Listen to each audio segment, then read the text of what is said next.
Dans cette partie d'aujourd'hui, on va traiter quelques exercices concernant la fonction d'entropie grand S. Vous avez déjà étudié dans le cours que l'entropie est une fonction d'état, comme énergie interne, comme l'enthalpie grand H et comme l'enthalpie libre grand G. L'exercice 1. Voilà, il s'agit de l'azote, gaz, N2 gaz, qui occupe un état 1. Il a une pression P1, une température T1, et il occupe un volume V1. Ça, c'est une quantité de l'azote.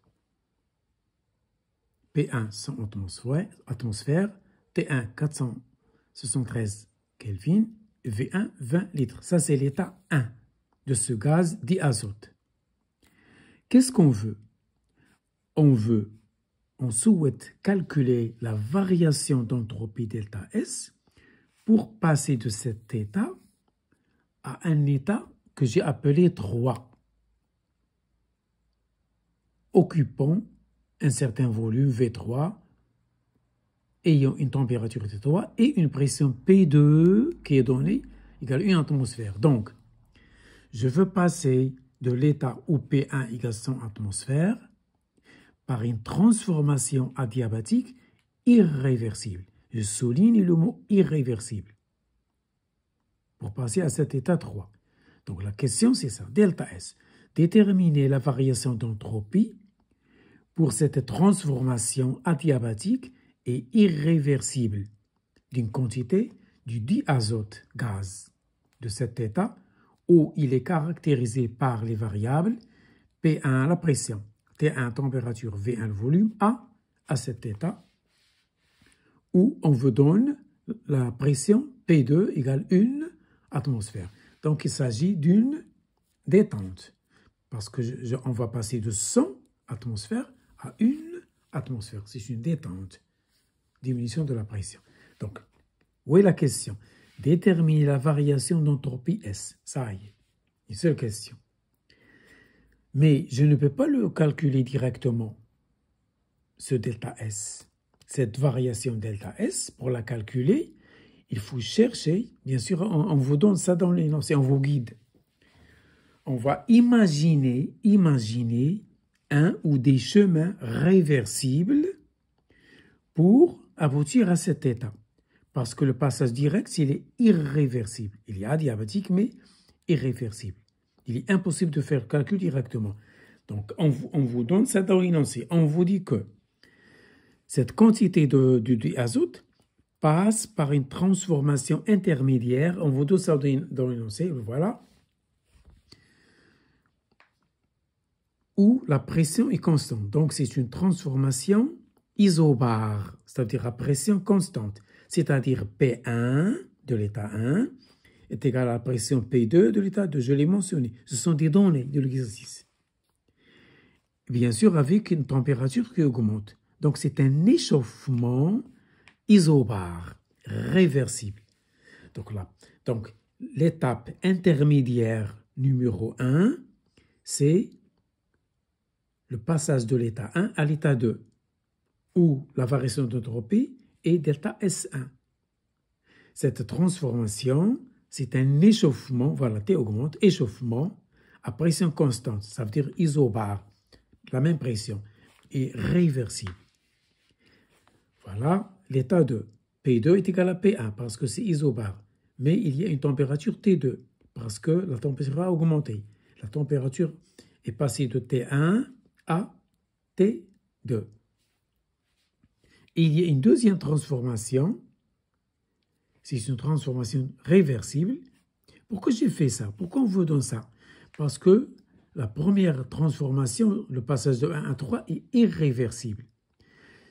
Il est impossible de calculer delta S. Il faut imaginer des passages, des transformations réversibles. C'est le cas ici. On veut donc cette transformation isobare, un échauffement isobare. Ensuite, une détente, la pression diminue. Une détente isotherme, c'est-à-dire température constante, isotherme. Pression diminue, c'est une détente réversible. Réversible, ça veut dire à chaque instant, cette transformation est en équilibre. Il n'y a pas de secousse. Il n'y a pas de mouvement brusque qui vous pousse à sentir un état de déséquilibre. C'est ça, réversible. C'est une succession d'états d'équilibre. C'est comme si rien ne se passait. Mais il y a transformation sans que vous le ressentiez. Voilà ce que ça veut dire réversible. C'est une suite, c'est une série successive d'états d'équilibre. Donc voilà, en utilisant ces deux passages, ces deux transformations intermédiaires qui sont réversibles, la première, un échauffement isobare, la deuxième, une détente isotherme, j'aboutis à 3 de façon réversible parce que le 1, il était irréversible. Je ne peux pas calculer delta S. Mais grâce à ces deux transformations intermédiaires, je peux le calculer. J'appelle delta S1 la variation d'entropie de 1 à 2. Et j'appelle delta S2 la variation d'entropie de 2 et 3. Et ça y est, puisque l'entropie est une fonction additive, donc delta S que je cherche de la transformation irréversible qui passe de 1 à 3 est égal à delta S1 plus delta S2. À quoi est égal delta S1? Delta S1, c'est la quantité de matière de l'azote N, Cp dt sur T, parce que, en général, delta S, c'est l'intégrale de delta Q sur T. Le delta Q ici, c'est N Cp dt sur T. Ça y est, j'utilise le nombre de moles. Donc, Cp, dans les calculs, elle doit être exprimée en mol moins 1. Si je veux mettre la masse, il faut que Cp soit donné en grammes moins 1, ou kilogramme moins 1. Donc, ça dépend des unités qui sont données en Cp, que vous pouvez savoir mettre là soit N, soit la masse. Si Cp est donné en, oui, il y a bien sûr calories K-1, grammes moins 1. Donc, si Cp contient gramme moins 1, vous mettez c'est la masse en grammes. Si Cp contient mol moins 1, vous mettez là N mol. Donc, moi, j'ai mis N, et dans les calculs, on veut donc Cp où il y a mol moins 1. Donc, voilà. Donc, delta S, je le rappelle, c'est l'intégrale de delta Q sur T. Or, ici, delta Q, c'est N Cp fois dt. Et on va intégrer. Si Cp est une constante, je la fais sortir. Sinon, elle reste. C'est une fonction qui dépend de T en général. Voilà. Donc, voilà delta S. Donc, pour pouvoir calculer ce delta S1, il faut connaître N et il faut connaître T2, les bornes de l'intégrale. Parce que moi, je ne connais que T1. Je ne connais pas T2. Donc, il faut chercher N, la quantité de matière de l'azote, et T2. Pour chercher N, il faut, puisque c'est un gaz parfait, j'utilise P, l'état 1, P1, V1 égale N1, RT, 1. Et le N1, c'est le N ici. Hein? Et voilà, je tire N1. J'ai toutes les données numériques pour chercher N1. Les voilà devant vous. Attention, ici R, elle dépend des unités. Alors, on veut donc 0,082. Donc, vous allez trouver mol et litre moins 1. Donc, c'est le R qui n'est pas international. Ça dépend des unités. Puisque j'utilise le volume en litres, je dois utiliser le R où il y a le litre. Puisque le volume, vous le laissez en litres, vous utilisez R où il y a le litre. C'est 0,082. Si vous le travaillez dans le système international, il faut que P soit en pascal, le volume en mètres cubes, et le R, c'est 8,31 ou 32. La température est toujours en Kelvin. Faites attention aux unités. Si le volume est en litres, la pression une atmosphère, alors voici la valeur de R. Et voilà, je trouve le nombre de moles. Voilà la quantité de matière que je vais traiter dans l'exercice. C'est 5,56 moles. Voilà pour le N. Le N, ici, c'est le N1. Ça y est, donc je dois chercher la température T2. Je sais que la variation de l'énergie interne d'un gaz parfait, c'est delta U égale W plus Q. Puisque la transformation est adiabatique, donc Q est égal à 0. Donc, il reste seulement W, puisqu'elle est adiabatique. Donc, delta U égale W. Et ce W est égal à N intégrale de CV dt de T1 à T3. Ça y est. Puisque ici, le travail, c'est égal à Q. Parce que delta U est égal à 0. Delta U est égal à W plus Q est égal à W plus 0 est égal à 0. Donc, delta U égale W. Attention, ici, il y a une petite rectification. Puisqu'elle est adiabatique, il n'y a pas d'échange de chaleur. Seul reste W. Donc, delta U égale W, qui n'est pas égal à 0, bien sûr, est égal à N, intégrale de CVT, c'est le cours. C'est égal. Ce travail, il est égal à moins P extérieur fois delta V. Pourquoi je n'ai pas utilisé le moins P dV et l'intégrale? Parce qu'elle est irréversible. Donc, ce delta U, je n'ai pas le droit de mettre est égal à 0. Tout à l'heure, j'ai dit delta 0 parce qu'ici, elle n'est pas réversible. Elle est irréversible. Pour chercher la température T2, il faut utiliser la variation de l'énergie interne dans la première transformation qui est irréversible.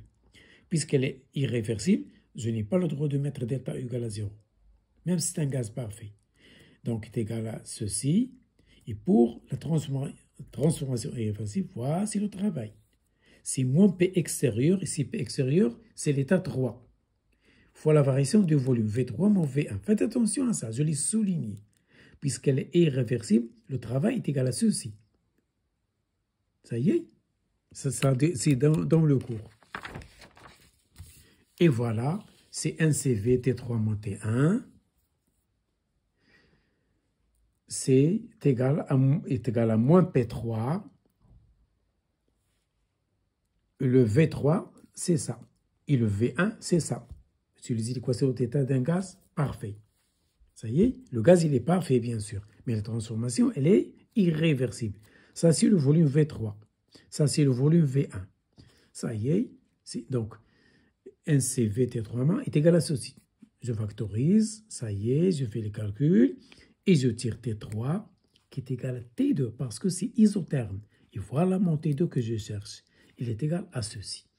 Donc, une fois ce T2 trouvé, vous pouvez faire le calcul, si on veut le donner bien sûr, de l'intégrale. Et vous trouvez delta S1. Ça y est. Pourquoi j'ai fait tout ce calcul? Pour déterminer T2 de l'intégration, la deuxième borne de l'intégrale, de l'autre face. Il faut faire tous ces calculs. Et voilà, vous pouvez bien sûr, en utilisant l'application numérique, chercher delta S. C'est delta S1 plus delta S2. Donc delta S total, c'est CP ln de C en faisant l'intégrale, plus delta S2. Delta S2, je rappelle, c'est ds2, delta Q sur T. Delta Q est égal à moins W parce que la température est constante. Ça y est. Ça veut dire, c'est la température constante. Ça veut dire delta U est égal à 0. Si delta est égal à 0, Q égale moins W. Ou bien delta Q égale moins delta W. Donc delta Q égale ceci. Parce que delta W, c'est ça. C'est le cours. Hein? D'où delta S2, c'est cette intégrale, c'est R ln P1 sur P3. Donc delta S égale, et je remplace avec les données numériques, delta S égale ceci, plus 2 ln de 100. Attention, R c'est égal à 2, ça dépend des unités. C'est en calories. Parce que on vous donne R en calories. Donc vous devez trouver l'entropie en calories, pas en joules. Si on vous donne 8,32, vous trouvez le joule. Donc ici le joule. Puisqu'on vous demande delta S en calories et on vous donne R en calories. C'est cette valeur 2. 2, c'est pour R. Et voilà delta S de la transformation. C'est 6,83 calories, mol moins 1, K moins 1, que vous pouvez convertir en joules. Une calorie, c'est 4,18 joules, et vous faites les calculs. Et voilà pour cet exercice.